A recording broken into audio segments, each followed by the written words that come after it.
દીકરી પોતાના લગ્ન પછી અમુક વર્ષો સુધી પોતાના સાસરીવાળા તરફના જે સગા સંબંધીઓ છે એમને ખુશ રાખવાના પ્રયત્નો ચાલુ કરી દે છે, એવું વિચારી કે જો હું આ લોકોને ખુશ રાખીશ ને તો બદલામાં એ લોકો મને પ્રેમ આપશે, મારું માન સન્માન જાળવશે અને મને અપનાવી લેશે.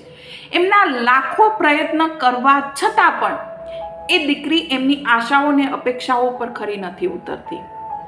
એક સમય એવો આવે છે કે બીજાને આગળથી પ્રેમની ઝંખના રાખતી દીકરી ખુદને પ્રેમ કરવાનું ભૂલી જાય છે. બીજાને ખુશ રાખવાના પ્રયત્નો કરવામાં એ દીકરી પોતાને ખુશ રાખવાનું અને પોતે ખુશ થવાનું જ ભૂલી જાય છે.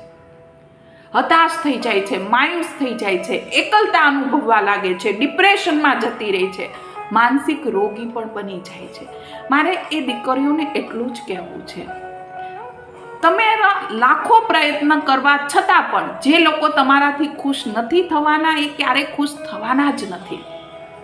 જેટલી તમે કોશિશ કરશો બીજાને કંઈક આપવાની એટલી જ સામેવાળા વ્યક્તિની આશાઓ અને અપેક્ષાઓ વધવા લાગશે. બેસ્ટ એ જ છે ખુદને પ્રેમ કરો. જો તમે ખુદને પ્રેમ કરશો ને તો આજુબાજુના લોકો આપમેળે તમને પ્રેમ કરવા લાગશે. ખુદને ખુશ રાખવાનું ચાલુ કરો. જે લોકો તમારી ખુશીમાં સામેલ થવા માંગે છે ને એ તમારી સાથે ખુશ રહેશે પણ ખરા, અને જે લોકો તમને ખુશ જોવા નથી માંગતા ને એ લોકો આપમેળે એ સંબંધો તમારાથી દૂર થઈ જશે.